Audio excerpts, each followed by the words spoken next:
നമസ്കാരം, news 99 one time ന്യൂസിലേക്ക് സ്വാഗതം. ഓരോ മുഹൂർത്തങ്ങൾക്കും അതിൻ്റെതായ സന്തോഷങ്ങളുണ്ട്. അതിൽ ചിലത് ഒരിക്കലും മറക്കാൻ പറ്റാത്തതും. Azad gold and diamonds, Thazhepalam, Tirur. Ambulance രോഗിയുമായി വരുന്നത് കണ്ടിട്ടും ഓട്ടോറിക്ഷ യു-ടേൺ തിരിച്ചു.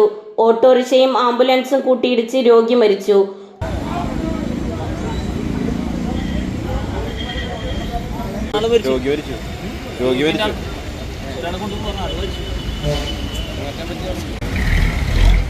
കുന്നംകുളം താവൂസിന് സമീപം ആംബുലൻസും ഓട്ടോറിക്ഷയും കൂട്ടിയിടിച്ച് അപകട സമയത്ത് ആംബുലൻസിലുണ്ടായിരുന്ന രോഗി മരിച്ചു. അഗതിയൂർ സ്വദേശി 65 വയസ്സുള്ള ജോണിയാണ് മരിച്ചത്.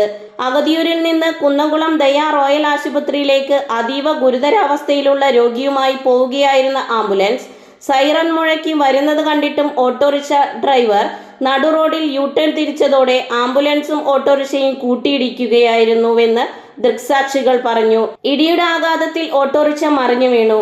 അപകടത്തിൽ ഓട്ടോറിക്ഷ ഡ്രൈവർക്കും ആംബുലൻസ് ഡ്രൈവർക്കും നിസാര പരിക്കേറ്റു. കുന്നംകുളം സബ് ഇൻസ്പെക്ടർ വർഗീസിന്റെ നേതൃത്വത്തിലുള്ള പോലീസ് സംഘം സ്ഥലത്തെത്തി മേൽ നടപടികൾ സ്വീകരിച്ചു. അപകടത്തെ തുടർന്ന് മേഖലയിൽ ഭാഗികമായി ഗതാഗതം തടസ്സപ്പെട്ടു. അപകടത്തിൽ ഇരുവാഹനങ്ങളുടെയും മുൻവശം തകർന്നു. ന്യൂസ് 99 തൃശൂർ.